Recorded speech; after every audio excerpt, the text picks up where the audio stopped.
semuanya, perkenalkan nama lengkap saya Yovita Apriliani Soneta. Saya biasa disapa Rini. Saya berasal dari Inspektorat Daerah Kabupaten Manggarai Barat, Jabatan Auditor Ahli Pertama.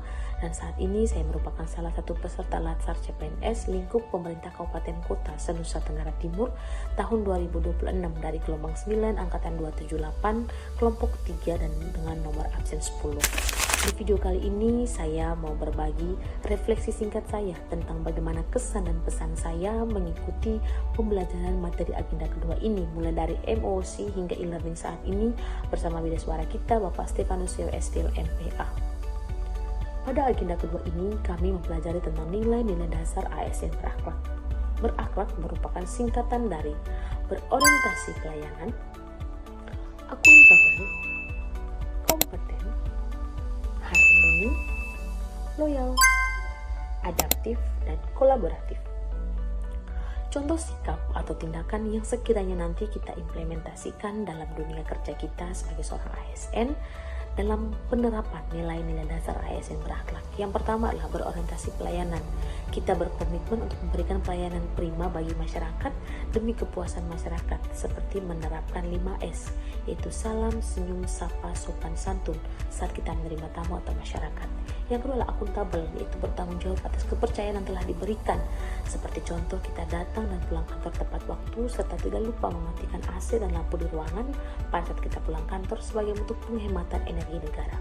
Kemudian yang ketiga adalah kompeten, yaitu terus belajar dan mengembangkan kapabilitas dengan kita mengikuti pelatihan ataupun webinar di sela waktu luang kita di kantor tanpa diperintah atau disuruh atasan, atau sesederhana kita membantu teman yang mengalami kesulitan dalam mengoperasikan software yang baru. Kemudian berikut adalah harmoni, sikap saling peduli dan menghargai perbedaan dengan tidak menyebarkan gosip atau isu sara di WhatsApp kantor. Kemudian kita juga mau membackup pekerjaan teman yang sedang berhalangan hadir. Kemudian yang kelima adalah loyal, yaitu berdedikasi dan mengutamakan kepentingan bangsa dan negara dengan tidak menjelek-jelekan instansi di media sosial dan tetap menjaga rahasia jabatan ataupun dokumen negara dengan tidak sembarang memotret dokumen rahasia. Yang keenam adalah adaptif. Adaptif itu kita terus berinovasi dan antusias dalam menggerakkan serta menghadapi perubahan. Contohnya ketika ada sistem pelaporan baru dari manual ke digital, kita bukan orang pertama yang mengeluh karena ribet, tetapi kita merupakan orang pertama yang mempelajarinya dan mengusulkan bagaimana cara menginput data agar lebih cepat. Yang terakhir adalah kolaboratif, yaitu membangun kerjasama yang sinergis, yaitu kita aktif menyampaikan ide saat rapat dan tidak merasa menjadi orang yang paling benar, serta kita mau bekerja sama dengan unit kerja lainnya untuk mencapai visi misi dari instansi kita. Kemudian kendala yang saya alami saat pembelajaran materi agenda 2 ini yaitu saat MOOC yang berkaitan dengan disiplin waktu. Karena ini merupakan belajar mandiri dengan membaca modul yang cukup tebal, jadi saya memerlukan fokus yang ekstra dan juga kemampuan untuk memanajemen waktu sehingga apa yang saya belajar dapat saya pahami, tidak hanya sekedar membaca. Sehingga yang saya lakukan untuk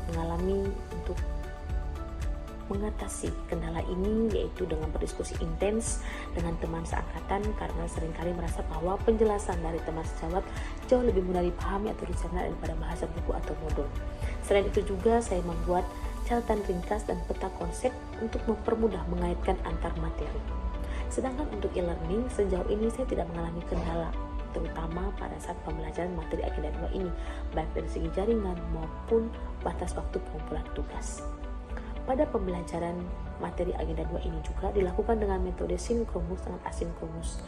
Dan untuk materi daftar hadir maupun penguploadan tugas individu maupun kelompok, kami dapat mengaksesnya melalui LMS Pijar. Untuk tugas-tugas yang saya kerjakan baik individu maupun kelompok, untuk yang pertama tugas kelompok yaitu membuat PowerPoint dan juga membuat video tentang penerapan dan pelanggaran terhadap nilai-nilai dasar ASN berakhlak. Sedangkan untuk tugas individu yaitu membuat infografis dari video yang dianalisis dan membuat rancangan penerapan nilai-nilai dasar ASN berakhlak. Di sini saya belajar bahwa untuk lebih bertanggung jawab dan belajar untuk mengatur atau manajemen waktu yang lebih efektif untuk mengerjakan tugas-tugas. Saya juga menyadari bahwa nilai-nilai dasar ASN berakhlak bukan hanya sekedar hafalan untuk lulus Latsar, tetapi merupakan panduan perilaku nyata dalam kehidupan sehari-hari sebagai seorang ASN. Kemudian saya ingin mengucapkan terima kasih kepada fasilitator kami, Bapak Stefano Seo, SPIL MPA, seorang fasilitator yang luar biasa yang telah membimbing dan mengarahkan kami dengan sangat baik saat pembelajaran materi agenda kedua ini. Beliau menyampaikan materi dengan sangat ramah, santai, menggunakan bahasa yang sangat mudah dipahami, tetapi tidak menghilangkan tujuan atau makna dari pembelajaran ini, sehingga menciptakan suasana belajar yang nyaman dan tidak tegang. Selain itu juga, metode pembelajaran dua arah yang diterapkan beliau membuat kami menjadi lebih aktif dan bersemangat karena kami diberi kesempatan untuk melakukan presentasi dan berpendapat. Pesan saya untuk fasilitator kami ini, tetaplah menjadi teladan nyata dalam menerapkan nilai-nilai ASN berakhlak.